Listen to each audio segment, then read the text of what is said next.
Hi നമസ്കാരം, welcome back to Taste and Tales with Sudha. നിങ്ങളെല്ലാവരും സുഖമായിരിക്കുന്നു എന്ന് വിശ്വസിക്കുന്നു.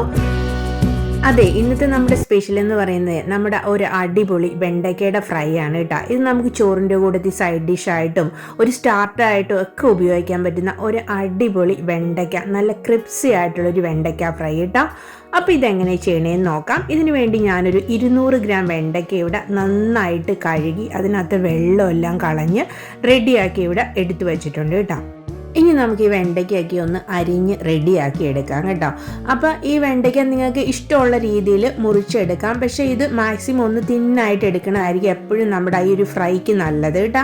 അപ്പോൾ ഇത് അത്യാവശ്യം വണ്ണമുള്ള വെണ്ടയ്ക്ക ആയതുകൊണ്ട് ഞാനിതിനെ 4ആയിട്ട് നെടുകയാണ് കേട്ടോ മുറിക്കണത്.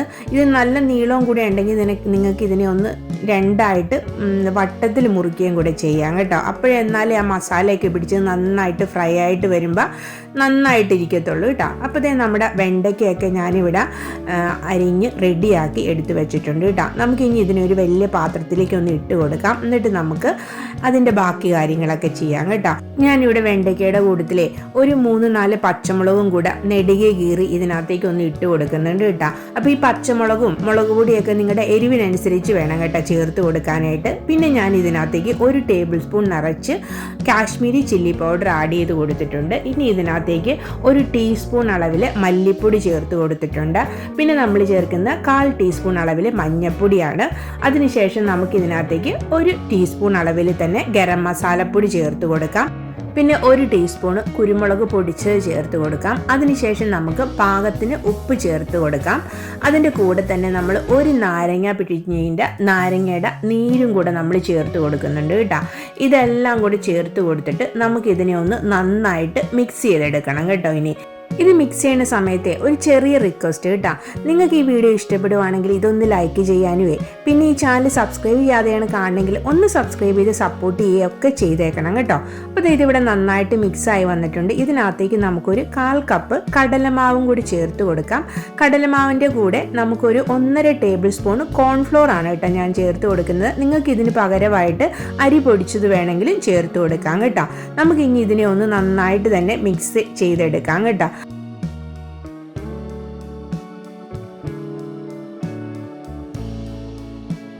ഇനി നമുക്കിതിനെ കൈ കൊണ്ട് തന്നെ നന്നായിട്ട് ഒന്നും കൂടെ മിക്സ് ചെയ്തെടുക്കാം. നമ്മുടെ ആ ഇൻഗ്രീഡിയൻസ് എല്ലാം ഈ വെണ്ടയ്ക്കയിലേക്ക് നന്നായിട്ട് പിടിക്കാൻ വേണ്ടിയിട്ടാണ് കേട്ടോ.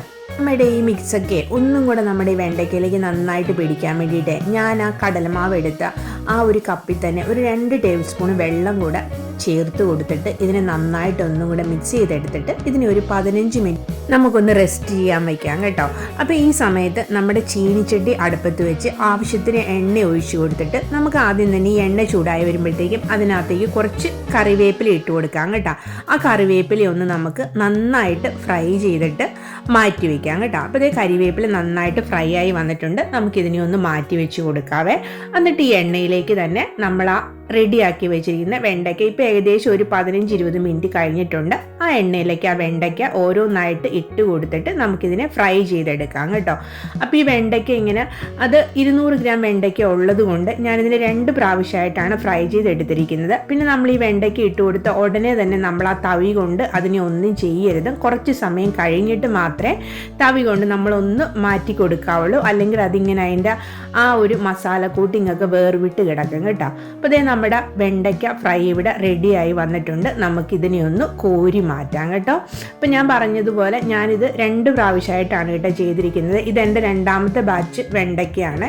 അപ്പോൾ ഇത് ഫ്രൈ ചെയ്ത് ഞാനൊരു പാത്രത്തിലേക്ക് എടുത്തു വെച്ചിട്ടുണ്ട്. ഇതേ നോക്കിയേ, നല്ല ക്രിപ്സി ആയിട്ടും അതുപോലെ തന്നെ നല്ല ടേസ്റ്റിയും ആയിട്ടാണ് കേട്ടോ ഇത് വെണ്ടയ്ക്ക വന്നിരിക്കുന്നത്. നമുക്ക് ചോറിൻ്റെ കൂട്ടത്തിൽ ചിക്കൻ ഫ്രൈയോ അല്ലെങ്കിൽ ഫിഷ് ഫ്രൈയോ ഒക്കെ ഉപയോഗിക്കുന്ന പോലെ തന്നെ ഇത് നല്ലൊരു ഫ്രൈയും നല്ലൊരു സൈഡ് ഡിഷും ആയിട്ട് നമുക്ക് ഉപയോഗിക്കാം. കുട്ടികൾക്കൊക്കെ വളരെ ഇഷ്ടമാണ് കേട്ടോ. ഇതിൻ്റെ എരിവ് ഒന്ന് കുറച്ച് ഉണ്ടാക്കി കൊടുത്താൽ മതി. അതുപോലെ തന്നെ നമുക്ക് ഇതൊരു സ്റ്റാർട്ടറായിട്ട് ഉപയോഗിക്കാൻ പറ്റുമേ. അപ്പോൾ ട്രൈ ചെയ്തിട്ട് എല്ലാവരും അഭിപ്രായം പറയണം. പുതിയൊരു വീഡിയോ ആയിട്ട് വരുന്നവരെ താങ്ക് യു ഫോർ വാച്ചിങ്.